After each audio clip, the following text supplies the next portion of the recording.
木瓜，多数人从水果的门类中认识的食物，在海南有更加神奇的用法。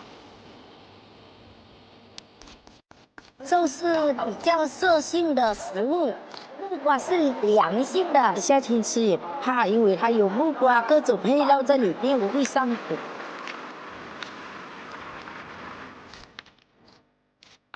木瓜轻盈的果香，化解五香的浓烈。连汤喝完，是一个五香阳狂热分子的基本素养。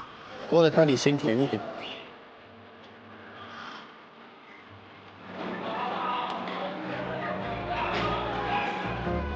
打上了太极，说明酒到位了。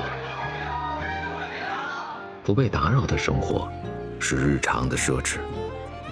只有海风陪伴的夜晚，人们久久不愿离场。